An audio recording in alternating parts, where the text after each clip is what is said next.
Hello အားလုံးပဲမင်္ဂလာပါရှင်ဒီနေ့အချင်း blind ပေါက်လေးတူဖောက်ပြမယ်ပေါ့နော်ဝယ်တာတော့မပါဘူးလက်ဆောင်ပေးထားပါအဲ့တော့တူဖောက်ကြမယ်ရှင်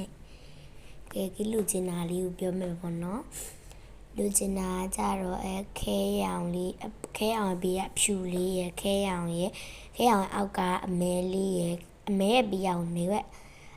လေးခုနဲ့လေအားလေးရယ်လူကျင်နေပြီးတော့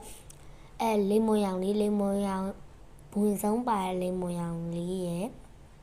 လိမ္မော်ရောင်ရယ်ပန်းရောင်ရယ်အပြရယ်ပန်းစီရောင်ရယ်လုံးဝမလိုချင်ဘူးအဲ့လေးခုလုံးဝမလိုချင်ဘူးလိုချင်တာလေးပဲပြောတော့မလို့ဖြူလေးရယ်ခဲရယ်အမဲရယ်ဟိုအောက်ကနွေထောင်အဝါလေးရယ်လိုချင်ပါတယ်အဲ့လေးပဲလိုချင်တယ်ပေါ့နော်ကဲဖောက်တော့ပါမယ်အဲ့လေးခုလိုချင်ပါတယ်အဲ့လည်းမကြိုက်ဘူးပေါ့နော်အဲ့လေးအသုံးခုရဲ့ပန်းစီအောင်ရောလုံးဝမကြိုက်ပါဘူးဒီလေးခုအဲ့နှစ်ခုရဲ့မဲလေးရဲ့အဝါလေးကိုကြိုက်ပါတယ်အဲ့ဒါတစ်ခုပါကဲဖောက်ပြီးရှင်ကဲတပရိတ်တည်းပဲဖြစ်အမကြီးအမမိုက်ဘလိုင်းပါဖောက်ရတဲ့ feeling ကဲဖောက်ပါပြီရှင်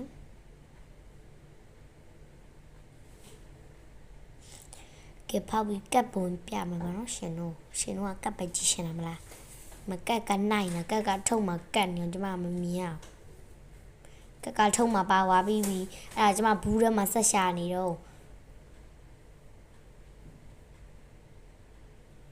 မရောက်ကျွန်မဘူးထဲမှာဆက်ရှာမလက်ကြီးနဲ့အုပ်မိတာလို့မထင်ဘူးဝင်ပြရတယ်ကျွန်မမလေးမမြင်လိုက်တာရှင်တို့မြင်လိုက်လားမမြင်နေရှင်တို့မြင်လိုက်လားမအဲ့ကလေးရချက်စရာလေးသူလောက်ထားရဝတ်တဲ့ဝတ်မှလည်းတူပဲရဝတ်ကဲဖောက်ပါပြီရှင်ဘာလို့ပါမလဲဆိုတော့ကြည့်ကြအောင်ရှင်ကဲပြောတဲ့ရောင်လေးတွေပဲပေါက်ပါတယ်ဒီမှာအမဲလေးနဲ့ဖြူလေးနဲ့ပေါ့နော်ပေါက်တာပါဒါလေးအားလေးပေါက်သွားပါရှင်ဘိုင်ဘိုင်ကျေးဇူးပါရှင်ကျေးဇူးပေးလို့